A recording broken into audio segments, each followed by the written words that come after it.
¿Cómo no te voy a querer?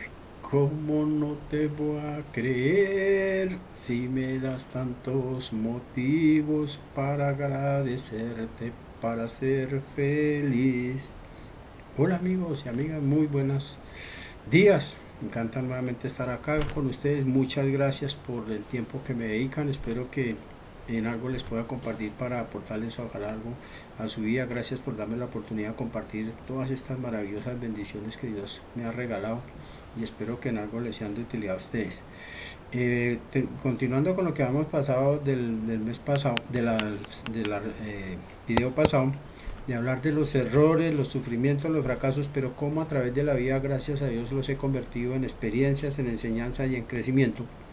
Entonces quiero compartirles que yo desde los 16 años empecé a trabajar y me pusieron a trabajar cuando pequeño, aunque yo tenía dos hermanos mayores, y eso a mí me molestó, que porque así yo, porque tenía que trabajar sin mis hermanos mayores.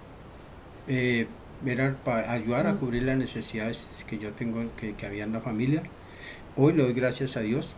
¿Por qué? Porque ¿cuál fue la enseñanza de eso? Que yo desde los 16 años aprendí a ser responsable por mí mismo. Hasta el día de hoy he aprendido a ser responsable por mí mismo, a ganarme las cosas y eso le doy gracias a Dios por eso. Cuando yo empecé, aunque en el comienzo no me gustó, vea las enseñanzas, ¿sí? Después cuando yo empecé a trabajar me acuerdo que mi patrón me exigía y de pronto yo me machucaba, me cortaba. Yo trabajaba, el trabajo mío la tonería de pintura, arreglar carros estrellados, pintarlos, ese es el trabajo mío. Cuando yo empecé a trabajar y me machucaba, me cortaba, mi patrón me decía, no, eso es para que le coja amor al trabajo. Yo, sobre todo, voy a coger amor con toda esta vaina. Sin embargo, pues empecé a trabajar, empecé a hacer las cosas mal. Yo trabajaba ya la chambona, ya como saliera, yo pensaba que el todo era terminar eso, pero mi patrón no me lo aguantaba. Entonces mi patrón me decía, hermano, esa vaina quedó mal. Yo, no, pero es que vea, ya está así, ya que... No, hermano, tiene que volver a desbaratar eso, hay que hacerlo bien. Y yo de mala gana lo hacía, me tocaba porque me tocaba, no porque yo quisiera rectificar el trabajo. Pero sin embargo no me la pasaba. Y como no me la pasaba, pues que me tocó empezar a trabajar mucho más pulido. Aprendí a trabajar gracias a eso. Después me lo encontré algún tiempo y le decía, ¿sabe qué, patrón? Cuando iba a trabajar independiente le dije, patrón, gracias, porque si usted no me hubiera decidido, yo no hubiera aprendido a trabajar, hermano. Y si hoy me defiendo por mí mismo es porque gracias a que usted me enseñó. Entonces terminé agradeciéndole por eso. Hice cosas también indebidas con mi patrón. Yo también, digamos, hice recibos por más dinero. Hacia el trabajo costaba tanta plata y yo era haciendo los recibos por más dinero. Hice cosas de quedarme con las vueltas. De pronto me decía, no, que eso, que yo le entregué las vueltas, que no, que cuando realmente yo me las había quedado. Hacía trabajos a escondidas y yo nunca le daba la plata a él. Entonces yo me sentía mal por esas cuestiones. Pero ¿qué pasaba? Me sentía mal, sí, reconocía que yo me sentía mal. Me di cuenta que empecé a perder mi tranquilidad interior. Me di cuenta que estaba perdiendo la confianza de él. ¿Mm? Pero ¿qué pasaba? Si se me volvía a presentar la oportunidad, volvía y lo hacía.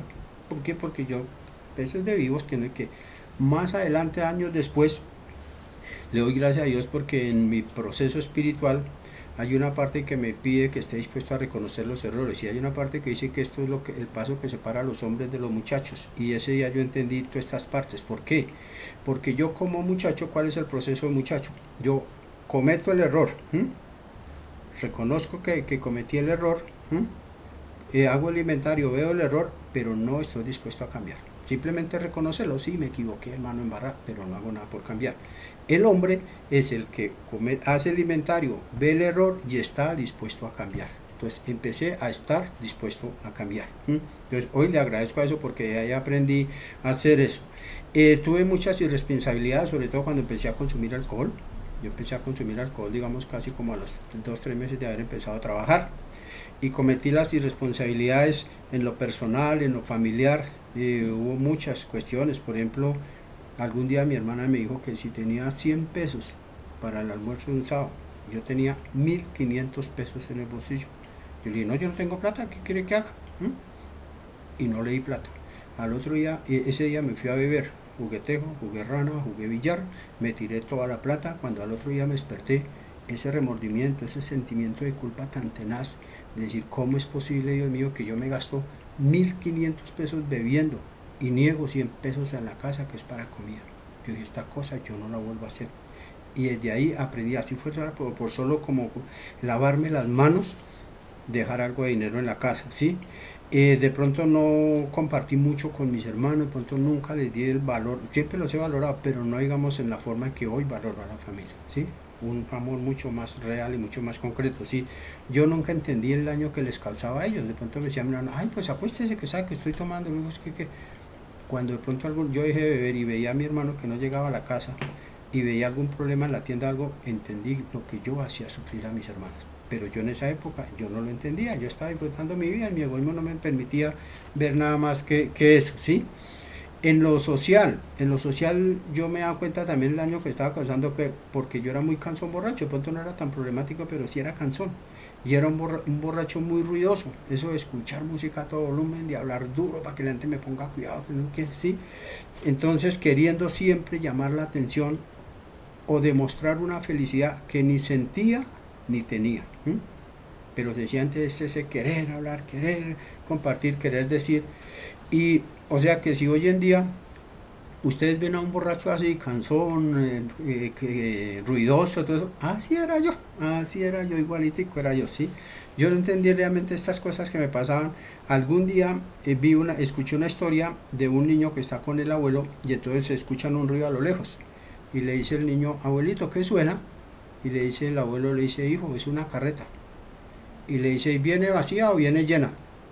Le dice el abuelo, viene vacía. Y cuando pasa, efectivamente la carreta va vacía.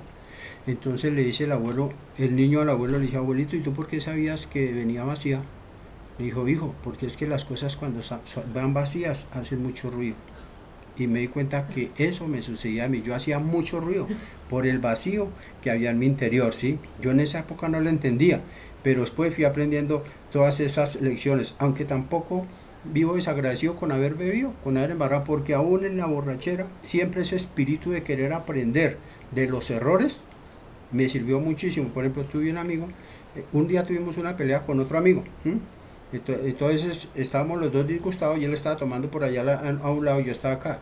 El otro amigo, como era un amigo común, lo llamó, le dijo, venga hermano, tómese una cerveza conmigo, que él va y se toma la cerveza con él.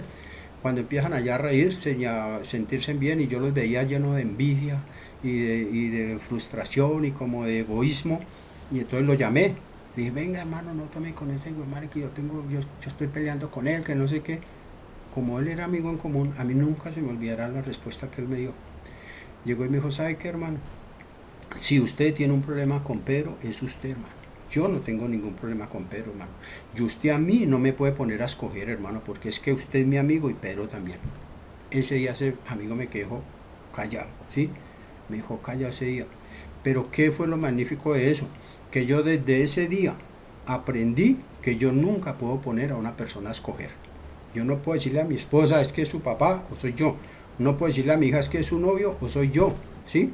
No puedo decirle de pronto a mi hijo, bueno, ¿usted quiere más a su mamá o a mí? No, yo aprendí que no puedo poner a una persona a escoger. Nunca más desde ahí puse a ninguna persona a escoger, porque me doy cuenta que el amor es diferente, de que usted quiere más a mi hermano o a mi hermana. No, hermano, yo aprendí a respetar desde ese día eso.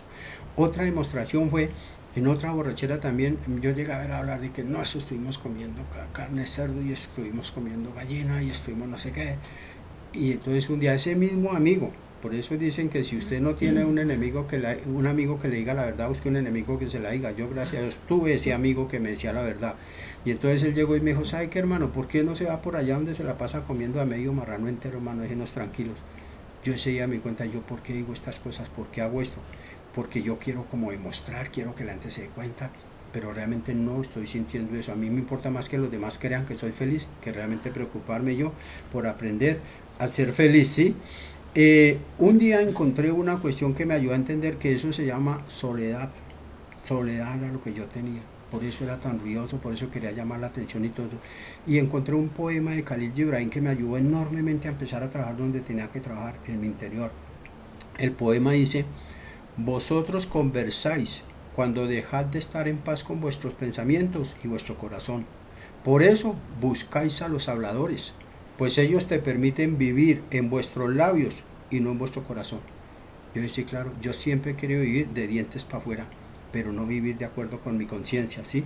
Entonces empecé realmente a darme cuenta de esos errores, seguí viviendo y sintiendo ese vacío, ¿sí? Ese vacío que pensaba que de pronto solamente a mí me daba, ¿sí? Alguna vez escuché de que hay uno siente como un vacío el domingo a las 6 de la tarde, pensaba que era a mí solo el que me daba como un decaimiento 5 o 6 de la tarde, pero después no, a casi la mayoría de las personas le pasa cuando no han llenado ese vacío espiritual, cuando no han llenado ese vacío interior, 5 o 6 de la tarde empiezan a sentirse como bajoneados espiritualmente. Ese lo sentí yo, sentía el vacío y la soledad de despertarme a las 2 o las 3 de la mañana. En ese momento no habían amigos echando cuentos, no había música a todo volumen, no había un partido de fútbol que me distrajera. En ese momento era yo con mi conciencia. ¿Qué estoy haciendo con mi vida, hermano? Otra vez borracho, otra vez embarrándola. A mí me molestaba despertarme a esa hora, no porque de pronto no pudiera trabajar, sino porque no quería enfrentarme conmigo mismo, ¿sí? Lo que a mí más me hizo reaccionar fue una vez estando en el estadio El Campín.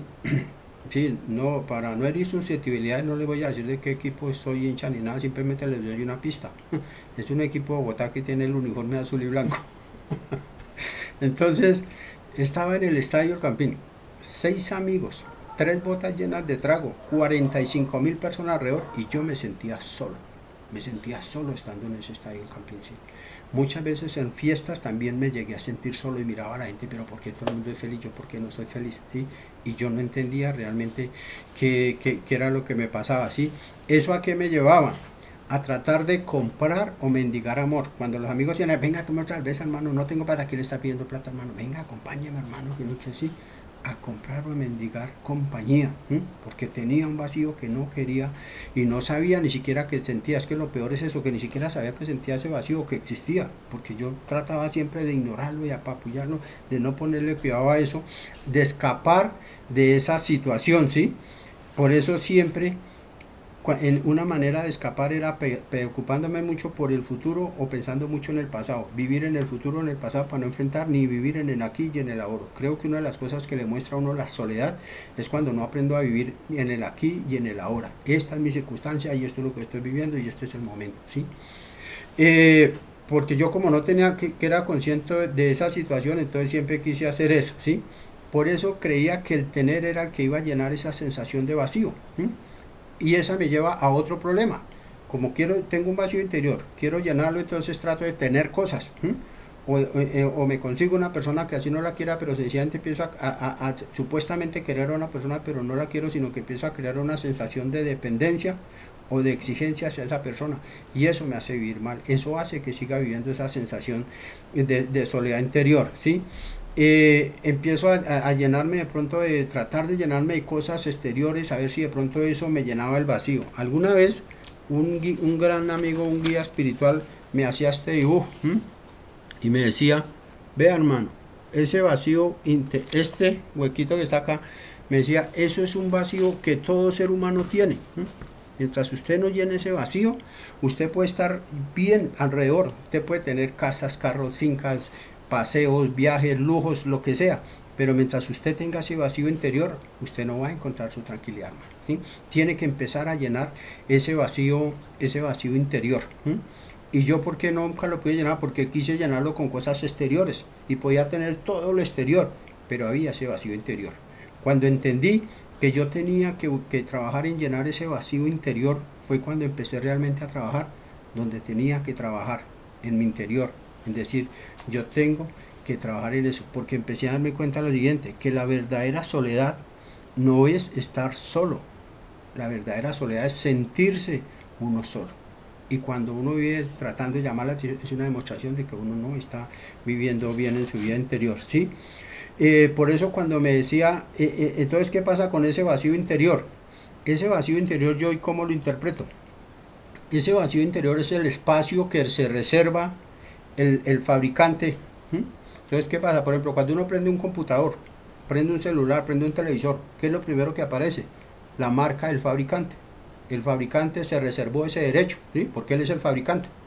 Ahora, imagínese usted con un teléfono Samsung diciendo, no, pues es que yo quiero ser Sony, hermano. No, hermano, usted lo fabricó, fue Samsung, así de que aguántese con él, porque de no haber sido por ese fabricante, usted no existiría. Entonces, ese vacío que uno tiene en su interior que llama conciencia, es ese espacio que Dios se reservó. Y solamente cuando yo empiece a llenar ese vacío, solamente cuando yo empiece realmente a trabajar en ese interior y llene ese vacío, es cuando me voy a dar cuenta que solo cuando voy donde el que me fabricó, cuando voy y sigo las cosas que en el manual me indica, voy a empezar a darle realmente buen uso a mi vida. ¿Por qué? Porque estoy siguiendo las instrucciones del fabricante. Cualquier aparato va a dar muy buen uso y le va a servir a uno cuando uno siga las instrucciones del fabricante, ¿sí? Entonces, lo mismo sucede con otros. Hoy en día yo le agradezco a la soledad. ¿Por qué? Porque me ha enseñado a valorar la compañía. Hoy en día me doy cuenta que si estoy solo, bueno, porque fue alguna circunstancia momentánea o esto, listo, pero me doy cuenta de la diferencia cuando yo pierdo, desecho, voto, menosprecio las cosas o las personas que están alrededor. Yo hoy en día me doy cuenta que ya le doy gracias a Dios, porque todas esas situaciones me han enseñado a valorar la vida y sobre todo a encontrar esa paz interior. Y esa paz interior que hoy en día yo puedo disfrutar, le puedo decir que cualquier persona puede encontrar esa paz interior cuando empecemos a trabajar donde tenemos que trabajar, en nuestro interior. Porque si yo sigo mirando, en estos días leí una frase que me encantó que decía, si yo miro hacia el frente, si yo sigo mirando hacia el exterior, encontraré formas para juzgar, para criticar o para menospreciar. Si yo empiezo a mirar hacia mi interior, encontraré formas para reconocer errores, para corregir y para mejorar. Entonces, por eso he aprendido a trabajar en mi interior. Entonces, quiero hoy en día darle gracias a Dios por eso, porque ya no vivo buscando a los habladores, porque he aprendido a tener esa paz dentro de mi corazón. Y esa paz es algo que quiero también compartirles, de que realmente se puede alcanzar y se puede vivir. Entonces, permítame terminar nuevamente el día de hoy con la oración que nos dice, y con todo gusto se lo digo a ustedes, que el Señor te bendiga y te proteja, que el Señor te mire con agrado y te muestre su bondad, que el Señor te mire con amor y te conceda la paz. Muchas gracias, Dios los bendiga y espero que nos sigamos encontrando por acá.